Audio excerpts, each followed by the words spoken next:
Hello everyone, welcome to my channel, The Orchid Hut. My name is Dana, and today we are going to be doing a quick little decorative repot of another Tolumnia orchid. I did one of these a few weeks ago, so this one's going to be a little bit of a twin. But since this one has been doing so well, potted this way, I decided, since I have another one that needs some attention, that I would put it in the twin pot that I bought at the same time I bought the first one, and then they would be a little bit like twins. This Tolumnia is putting on new growth and new roots down inside the bark. It has been extremely easy to water because I can either lightly spray it around the bark, or if I feel like it needs to be watered a bit more, even if I pour water down into the pot, it's very easy to just hold it and let it drain like this to get out the excess water. So it has been really easy to take care of. So the one that we're going to be repotting today is Tolumnia Jarrick Flyer Spotty. Hopefully the camera can focus on that. And as with all of these little Tolumnias in these net pots, the very first thing that has to be done is cutting off the old net pot and then seeing if there are any roots that need some attention. It is a good time to go ahead and put this one in a new pot. It has new fan growth right here, and it has a little bit of new fan growth right down there, as well as some new root activity. So this is a great time to get it out of this pot and to put it in something a little bit more permanent.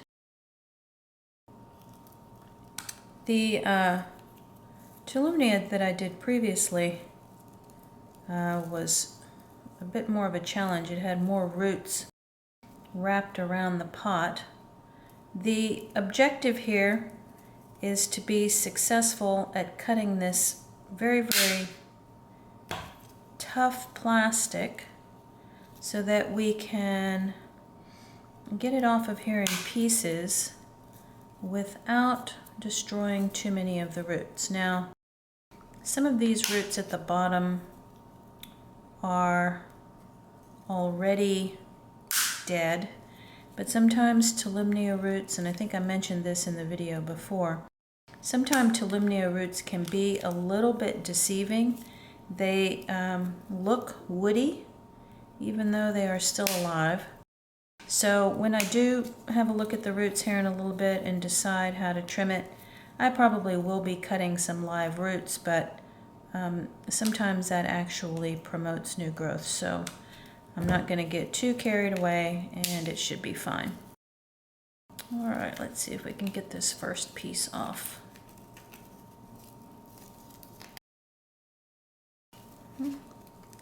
There's always a little bit.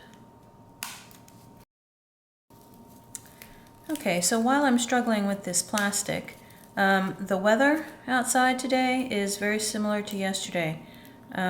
Super warm, mid 80 degrees Fahrenheit, but by tomorrow evening it is going to be in the low 40 degrees Fahrenheit. So it's going to be more than a 40-degree drop in the next, maybe 36 hours. So that's kind of how our weather swings around here. It makes it very challenging to know what to do. Right now the orchids, my outside orchids, are still outside in the garage with the shade cloth up. Bright sunny day, you know, they think it's spring. So it's, no wonder that maybe they're confused sometimes. My winter resting dendrobiums are hanging along the side of the house. I have moved them to two hooks that are a bit more bright light than what they had in the spring and summer. So they need bright light during the winter, so they're getting a bit more of that. The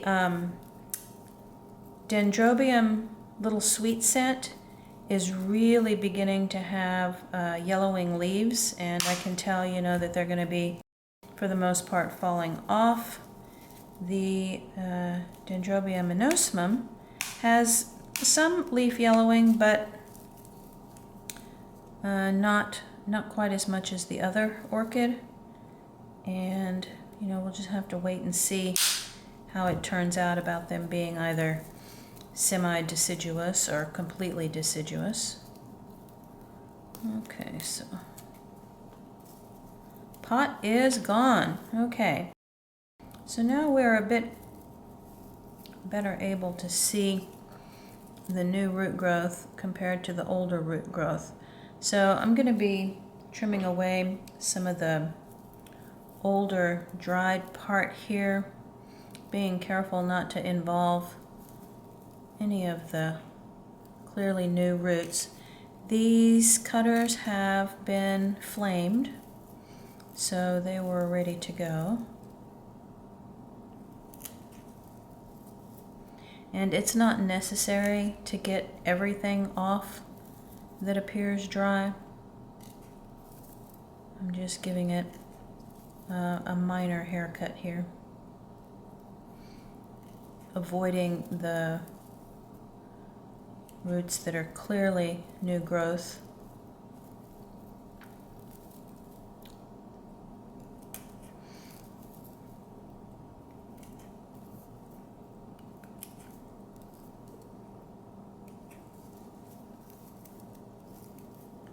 These are a bit frazzled here.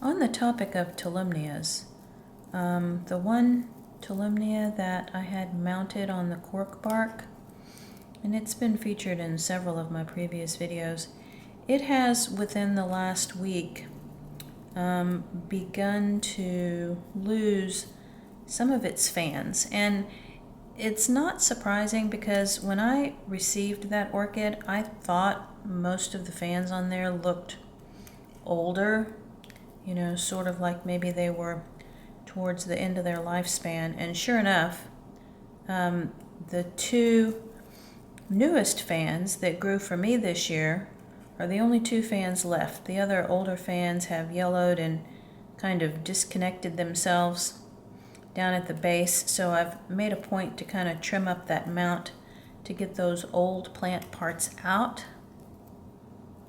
But I think I also see indication that there's a new fan starting. So out with the old, in with the new. Okay, so let me just get some of these sheaths off. That's can kind of be a place where moisture collects, and for Tolumnias, you know, that's not great. I don't have a lot of issues with insects or other things like that on my outdoor orchids, at least not yet anyway. So a lot of people remove these sheaths because it's a place where insects can hide. Okay, now upon closer inspection of this plant, we can see its growth habit here. The back fan is the oldest fan, and the plant is kind of growing forwards into the sides. So it has another fan here, some smaller ones in the middle, but then the two new growths are coming on either side. So when I put this in the pot, I think I'm still going to focus on centering it, because it looks like it's able to grow from multiple directions. Okay, so this pot might be a bit more of a challenge than the one that I did before, because it has a cavity down here, but then the opening of the pot is smaller. So the first thing that I'm going to do is put some really large orchid bark chips in the bottom. And out of my pile here, I'm picking out some of the larger pieces because I want to get a surface down there that is stable and kind of builds upwards. And the reason is because if I put the plant in there as is, it's going to sink down too deep. So I need the bark to be able to raise the plant up a bit.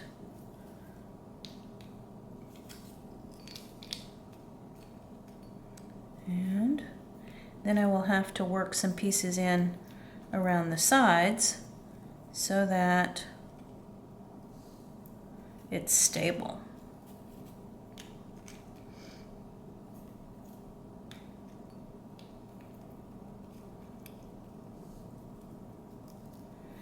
Okay, and in the repotting of this Tolumnia, down in the description I had some links about these pots. I got them at a local nursery, but the label on the bottom of the pot had a website by the name of chive.com. And so maybe if you go to chive.com, you will see these pots still available. Or they're also called Gideon pots. And so if you Google Gideon pots, you might be able to find other suppliers. Okay, so what I did, let me see if I can show this without messing it up. I made like a little cavity with the bark so that the base of the plant can sit in that cavity. And now I will be able to put some thinner bark chips around the edge just to help stabilize it. And it doesn't need much, you know, these plants they certainly don't need fine bark, but even with large bark, they don't need just a whole bunch of pieces, just something to hang on to a little bit of moisture, something maybe for the roots to grasp onto like they would in the wild.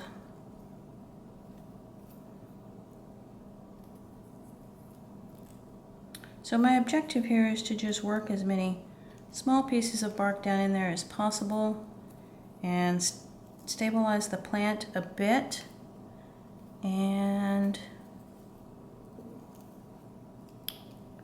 try not to break any of the little roots. I did water this one this morning, much earlier this morning, so its roots are a bit more pliable, and so as I'm doing this, they are able to flex just a little bit so that they don't just snap off.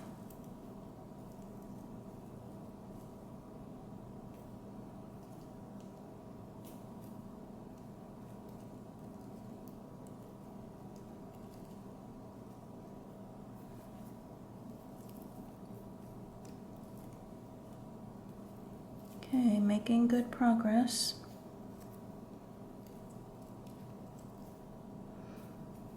I'm getting now down to where some of the pieces that I have left are a little bit too large, but I'm going to drop one down in the center because there are some roots there.